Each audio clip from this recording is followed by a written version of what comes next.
Hello friends, welcome to icon G K अड्डा and this is P के शर्मा। दोस्तों, जैसे कि आप लोगों को पता है कि हम लोग साइंस का प्रैक्टिस सेट देख रहे हैं। और दोस्तों, ये जो आपका साइंस का प्रैक्टिस सेट है, ये जो आपकी स्पीडी साइंस की बुक आती है, उसी के जो प्रैक्टिस सेट दिए गए हैं, हम उसी को देख रहे हैं। और दोस्तों, ये प्रैक्टिस सेट तीसरा नंबर है। इसके पहले 2 प्रैक्टिस सेट का वीडियोज़ दिया जा चुका है, जा करके उन्हें देख लीजिए।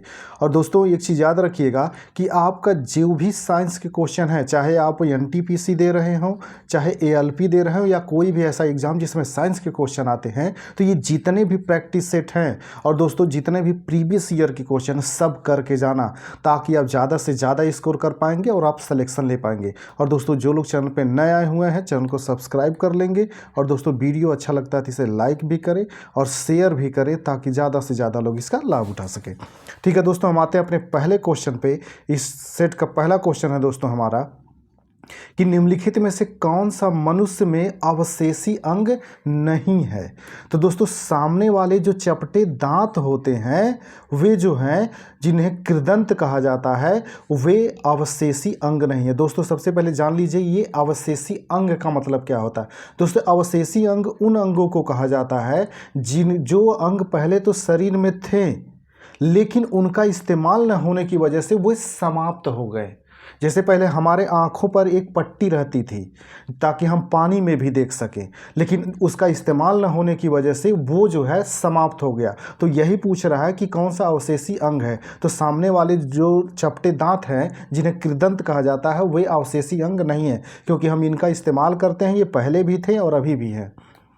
अगला है दोस्तों, शर्कराओं में सबसे मीठी है। तो दोस्तों, शर्कराओं में जो सबसे मीठी होती है वो फ्रक्टोज होती है। और दोस्तों, इस क्वेश्चन कई बार रिपीट हुआ है, तो ये वेरी वेरी इंपॉर्टेंट है दोस्तों। और याद रखिए कि फ्रक्टोज जो होती है, मूल रूप से जो फल वाले रस होते हैं, फलों में जो रस पाया जाता है वो फ्रक्टोज ही होता है। इसी तरह से दोस्तों, शहद जो होता है, शहद में कौन सी शर्करा पाई जाती है, आपसे ये भी पूछता है, तो वो मूल रूप से फ्रक्टोज होती है।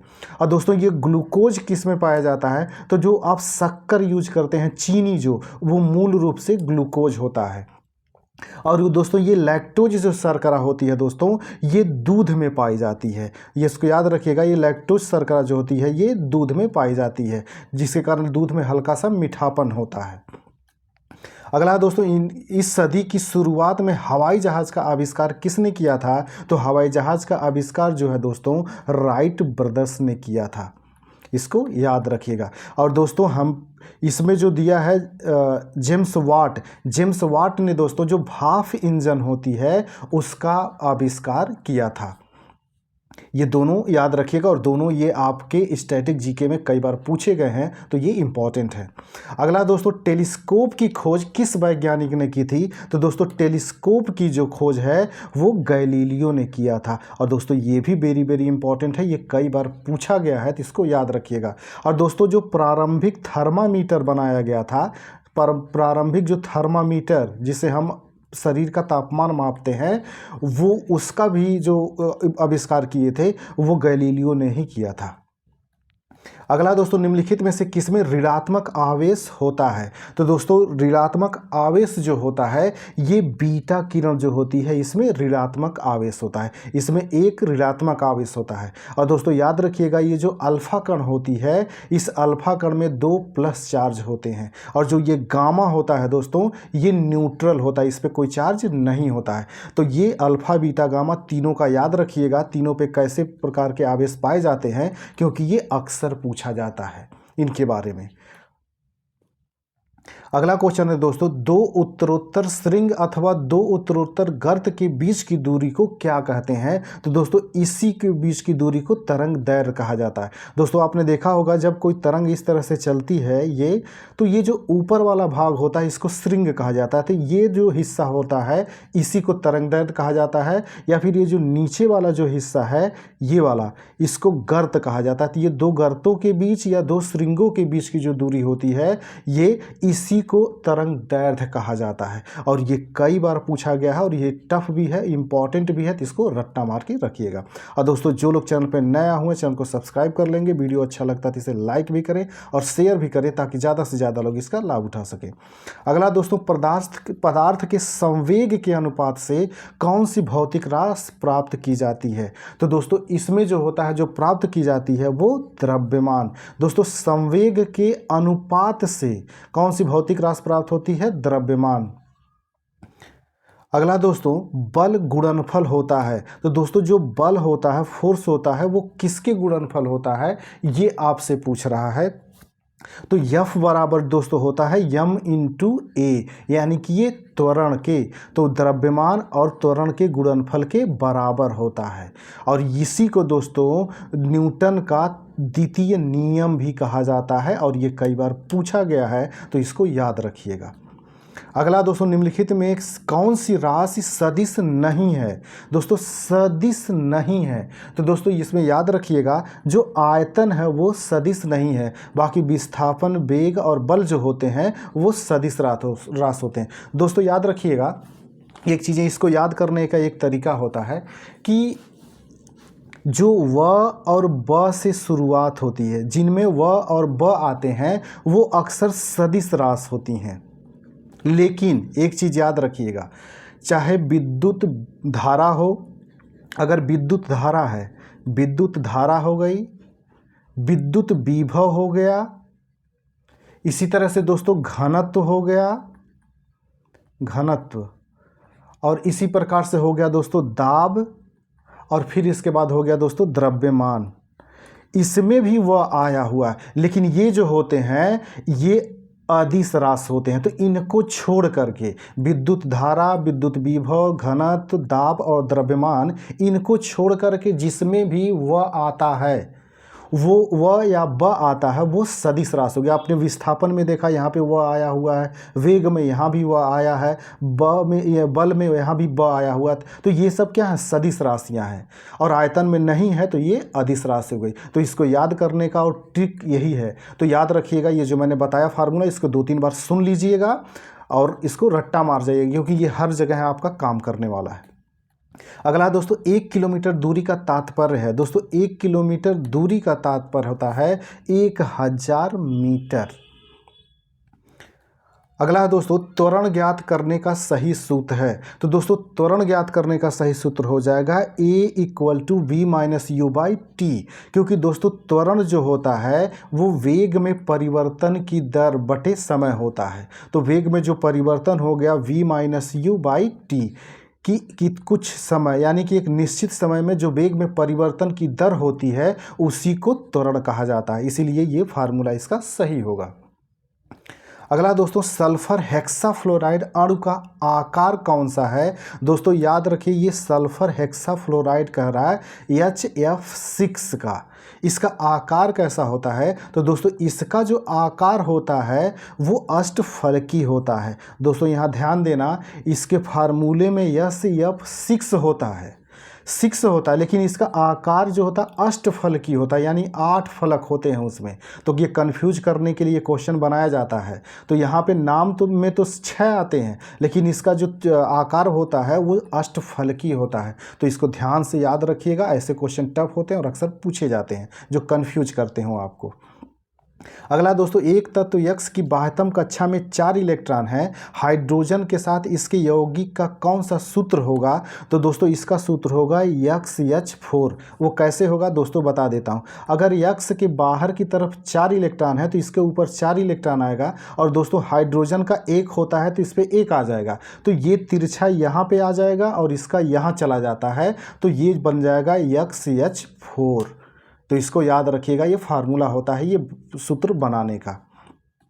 अगला दोस्तों, तीसरे और चौथे समूह के ऑक्साइड का सामान्य गुणधर्म क्या है? तो दोस्तों तीसरे और चौथे समूह में जो होते हैं उनका गुणधर्म होता है बेसिक और एसिडिक। और दोस्तों ये वेरी इंपॉर्टेंट है, आवर्त सारणी का क्वेश्चन है, ये अक्सर पूछा जाता है। इसको सिंगल पूछता है दोस्तों कि तीसरे समूह में शामिल जो ऑक्साइड है उनका सामान्य गुणधर्म है तो वो है बेसिक, और चौथे समूह में जो शामिल है उनका गुणधर्म है एसिडिक। तो दोनों दोनों तीनों तरीके से इसको याद रखिएगा और ये वेरी वेरी इंपॉर्टेंट है। और दोस्तों जो लोग चैनल पर नया हुए हैं चैनल को सब्सक्राइब कर लेंगे, वीडियो अच्छा लगता है तो इसे लाइक भी करें और शेयर भी करें ताकि ज़्यादा से ज़्यादा लोग इसका लाभ उठा सकें। अगला दोस्तों, जिस तत्व के परमाणु में 2 प्रोटॉन 2 न्यूट्रॉन 2 इलेक्ट्रॉन हो उस तत्व की द्रव्यमान संख्या कितनी होती है? तो दोस्तों उसकी जो द्रव्यमान संख्या होगी वो 4 होगी। और दोस्तों ये भी जान लीजिए कि कैसे होता है। दोस्तों किसी भी तत्व का जो द्रव्यमान संख्या होती है वो उसके प्रोटॉन प्लस न्यूट्रॉन की संख्या के योग के बराबर होता है। तो इसमें 2 प्रोटॉन कह रहा है और 2 न्यूट्रॉन, तो जब 2 प्रोटॉन और 2 न्यूट्रॉन को जोड़ देंगे दोस्तों तो ये 4 हो जाएगा। और दोस्तों एक चीज़ याद रखिएगा, इसका क्रमांक संख्या भी आपसे पूछ सकता है। तो क्रमांक संख्या जो होती है इसमें जो प्रोटॉन की संख्या होती है वही क्रमांक संख्या होती है। किसी तत्व की जो प्रोटॉनों की संख्या होती है वही उसकी क्रमांक संख्या होती है। तो इसमें प्रोटॉनों की संख्या कितनी है? 2, तो इसका परमाणु क्रमांक कितना हो जाएगा? 2। तो कोई भी पूछेगा अब आप निकाल सकते हैं, ये इजी ट्रिक है। ट्रिक नहीं दोस्तों, यही फार्मूला है इसको निकालने का केमिस्ट्री में। अगला दोस्तों, निम्नलिखित में से कौन सा इलेक्ट्रॉनिक संरूप धातु तत्वों के लिए होता है? दोस्तों जो धातु तत्व होते हैं उनके लिए होता है 2882। इसको याद रखिएगा 2882। और दोस्तों ये very very very important question है, इसको याद रखिएगा। ये बहुत ही अच्छा क्वेश्चन है दोस्तों, ऐसे क्वेश्चन अक्सर रिपीट होते हैं और ये टफ भी होते हैं। अगला दोस्तों, निषेचन की क्रिया कहाँ पर होती है? तो दोस्तों निषेचन की क्रिया जो होती है वो अंडवाहिनी में होती है, फेलोपियन ट्यूब में। इसको फेलोपियन ट्यूब कहा जाता है इंग्लिश में। और ये क्वेश्चन कई बार आपके वनडे एग्जाम में रेलवे में रिपीट हुआ है, तो इसको रट्टा मार जाइएगा। अगला दोस्तों, थायराइड ग्रंथि से थायरॉक्सिन स्रावित करने के लिए उत्तेजित करने वाला अंतःस्रावी हार्मोन होता है। तो दोस्तों इसे TSH कहा जाता है।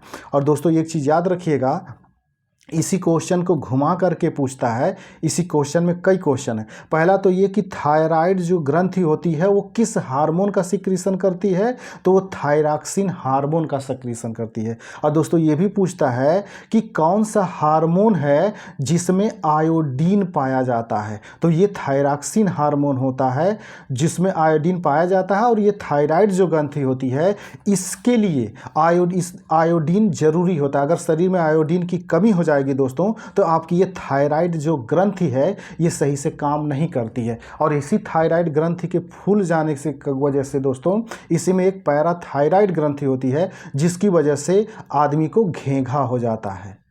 तो याद रखिएगा। और इसीलिए कहा जाता है कि आयोडीन की कमी से किसी व्यक्ति को घेंघा हो जाता है। तो आयोडीन मुख्य रूप से यही थायराइड ग्रंथि को जरूरी होती है। तो इसको याद रखिएगा, जितने भी तरीके हो सकते हैं मैंने इसको बता दिया।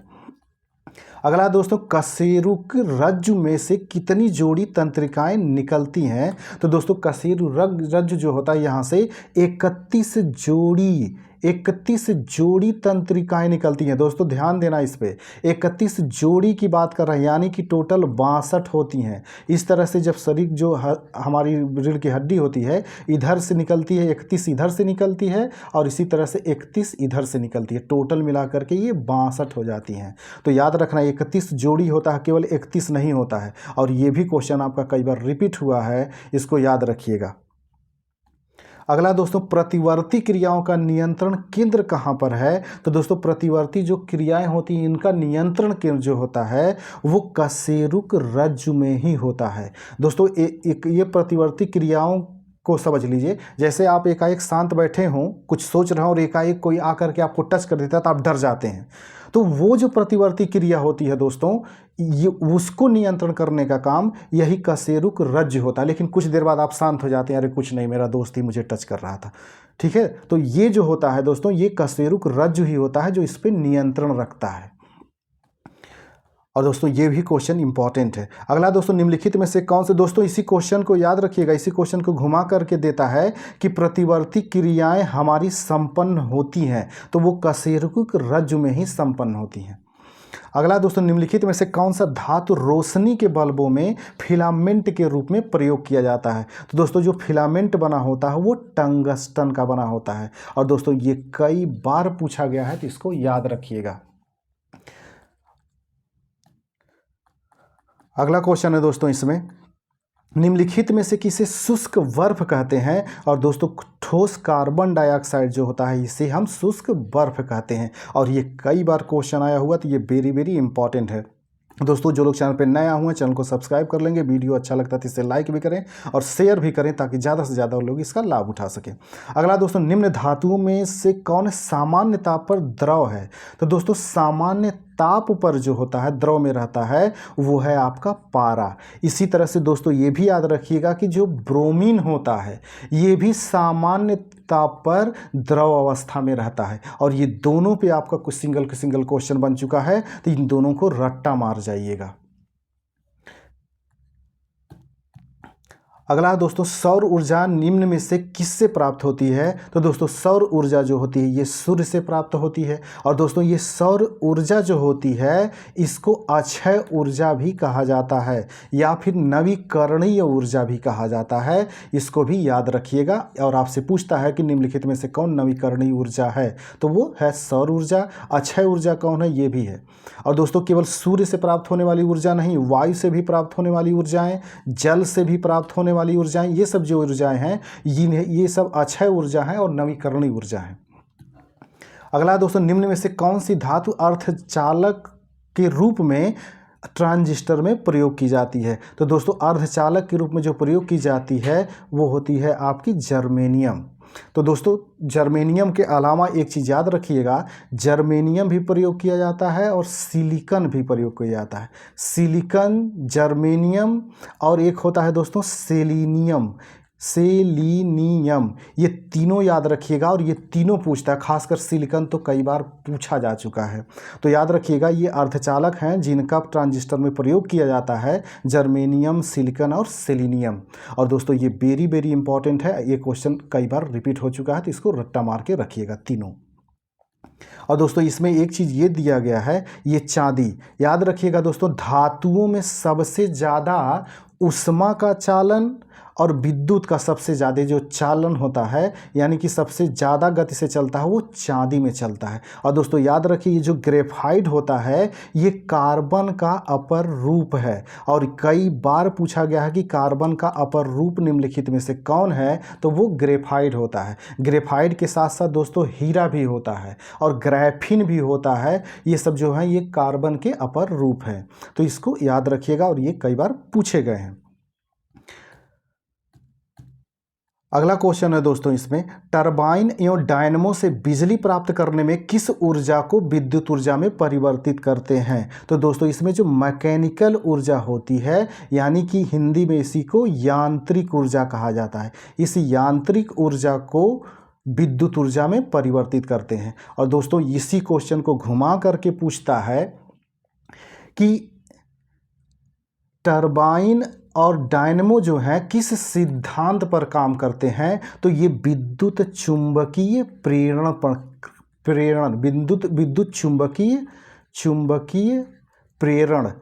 विद्युत चुंबकीय प्रेरण सिद्धांत पर ये कार्य करते हैं। और ये कई बार पूछ चुका है, तो टरबाइन हो गया या डायनमो। खासकर डायनमो का तो सिंगल पूछता है कि डायनमो का मुख्य कार्य है यांत्रिक ऊर्जा को विद्युत ऊर्जा में बदलना, तो इसको सिंगल भी पूछता है। और किस सिद्धांत पर ये कार्य करते हैं ये भी पूछता है। तो ये सारे फैक्ट रट्टा मार के रखिएगा।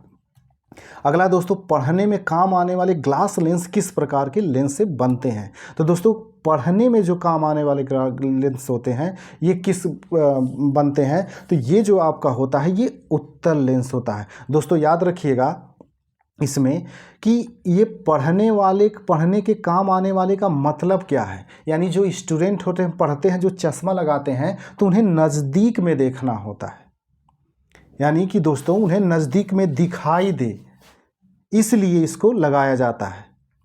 तो दोस्तों याद रखिएगा कि अगर किसी व्यक्ति को नज़दीक की वस्तु नहीं दिखाई दे रही है, दूर की वस्तु दिखाई दे रही है अगर, तो दोस्तों इसे दूर दृष्टि दोष हो गया है, इसको याद रखिएगा। और अगर तो इसके लिए दोस्तों उत्तल लेंस की ज़रूरत होती है।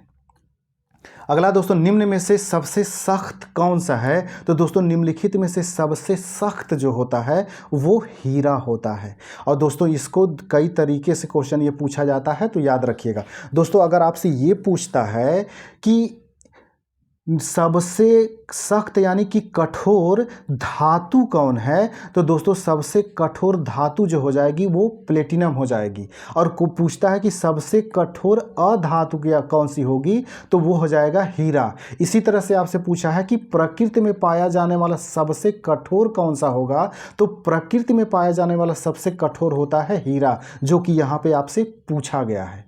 और दोस्तों ये भी पूछा जाता है कि सबसे मजबूत कौन सा होता है, तो मजबूत के अंतर्गत तत्व जो पूछा जाता है वो मजबूत में आपका आ जाएगा ग्रेफिन। ग्रेफिन जो होता है दोस्तों सबसे ज़्यादा मजबूत होता है। तो ये तीनों तरीके, चारों तरीके से क्वेश्चन याद रखिएगा। अगर पूछा जाएगा सबसे सख्त यानी कठोर धातु कौन सी है, तो वो प्लेटिनम हो जाएगी। अगर पूछा जाएगा सबसे कठोर अधातु कौन सी है, तो वो हीरा हो जाएगा। अगर ये पूछा जाता है प्रकृति में सबसे ज़्यादा कठोर कौन सा पाया जाता है तत्व, तो वो हो जाएगा हीरा। और इसी तरह से पूछा जाएगा कि सबसे कठोर सबसे मजबूत तत्व कौन सा होता है, तो वो होता है ग्रेफिन। इसको याद रखिएगा, हीरा प्लेटिनम में कंफ्यूज मत होना। हीरा जो होता है ये अधातु होता है और प्लेटिनम जो होती है धातु होती है। तो धातु अथा अधातु जैसा पूछेगा वो आप इसमें से समझ लीजिएगा। अगला दोस्तों, ठोस कपूर से कपूर बनाने की क्रिया को कहते हैं, तो दोस्तों इसे ऊर्ध्वपातन कहा जाता है। ऊर्ध्वपातन का मतलब ये होता है दोस्तों, समझ लीजिए कि जब कोई ठोस वस्तु सीधे गैस में बदल जाती है। जैसे किसी ठोस को अगर हम गर्म करते हैं तो वो क्या होती है, पहले द्रव में बदलती है, फिर उसके बाद गैस में बदलती है। जैसे बर्फ़ हो गया, अगर हम बर्फ़ को गर्म करेंगे दोस्तों तो पहले वो द्रव में बदलेगा, फिर उसके बाद वो जब ज़्यादा टेम्परेचर होगा तब गैस में बदलेगा। लेकिन ऊर्ध्वपातन में होता क्या है, सीधे ठोस से गैस में बदल जाती है, द्रव में नहीं बदलती है। तो कपूर जो होता है ऐसा ही, आप कपूर जलाएंगे तो सीधे गैस में बदल जाती है, ऐसा नहीं फिर वो लिक्विड में चेंज होता है फिर गैस में, वो सीधे सीधे वो गैस में बदल जाता है। तो याद रखिएगा कपूर जो होता है ये आपका ऊर्ध्वपातन प्रक्रिया को कहते हैं, ठोस कपूर से कपूर का बनना। अगला दोस्तों, निम्न पदार्थों में से कौन सा पदार्थ खाने की वस्तुओं के परिरक्षण में प्रयोग होता है? तो दोस्तों खाने वाले जो वस्तुओं के परिरक्षण में प्रयोग होता है सोडियम बेंजोएट होता है। और दोस्तों याद रखिएगा ये सोडियम बेंजोएट खास करके जो पीने वाले चीज़ होते हैं, जैसे जो सॉफ्ट ड्रिंक का मतलब हो गया, जैसे दोस्तों आप कोल्ड ड्रिंक पीते हैं, पेप्सी, थम्स अप, लिम्का, ये सब जो पीते हैं ये होता है। इसी तरह से जो फलों का रस आप पैकेट वाला पीते हैं उसमें भी सोडियम बेंजोएट होता है। और दोस्तों इसी तरह से एक होता है कि जो सॉलिड चीज़ें होती हैं उनके लिए, सॉलिड चीज़ें जो होती हैं दोस्तों, जैसे जैम हो गया, सॉस हो गया, अचार हो गया, इनको परिरक्षण यानी ज़्यादा समय तक बचाए रखने के लिए किसका प्रयोग किया जाता है, तो इनके लिए होता है दोस्तों सोडियम मेटाबाइसल्फाइड होता है जो मिलाया जाता है। जैसे जैम हो गया, अचार हो गया, सॉस हो गया जो आप खाते हैं उसके लिए। इसी तरह से दोस्तों एक होता है जैसे मांस मछली जो होता है या पका हुआ भोजन, उनके लिए जो होता है दोस्तों, मांस पैकेट में आता है ना दोस्तों, मछली भी आती है सूखी, उसको भी सड़ने से बचाने के लिए, उसको बचाने के लिए सार्बिक अम्ल का प्रयोग किया जाता है। सार्बिक अम्ल, इसको याद रखिएगा, सार्बिक अम्ल। ये इतने फैक्ट आप याद रखिएगा, इससे ज़्यादा फैक्ट की आपको ज़रूरत नहीं है क्योंकि इतने में ही ज़्यादातर पूछ लिए जाते हैं। अगला दोस्तों, डॉक्टर द्वारा एनेस्थीसिया के रूप में प्रयोग होने वाली हास्य गैस, तो हास्य गैस जो होती है दोस्तों ये नाइट्रस ऑक्साइड होता है। और दोस्तों इसी क्वेश्चन को घुमा के पूछता है कि किस गैस को हास्य गैस कहा जाता है यानी लाफिंग गैस कहा जाता है, तो वो नाइट्रस ऑक्साइड होता है। और यही नाइट्रस ऑक्साइड एनेस्थीसिया में प्रयोग होता है। एनेस्थीसिया का मतलब होता है दोस्तों शून्य करना। जैसे होता है ना कभी कभी डॉक्टर जो ऑपरेशन करते हैं वहाँ पे चीरा लगाने के लिए ताकि दर्द ना हो, इसके लिए यही एनेस्थीसिया का प्रयोग करते हैं। तो एनेस्थीसिया में मुख्य रूप से नाइट्रस ऑक्साइड का प्रयोग किया जाता है जिसे हम लाफिंग गैस या हास्य गैस के रूप में जानते हैं।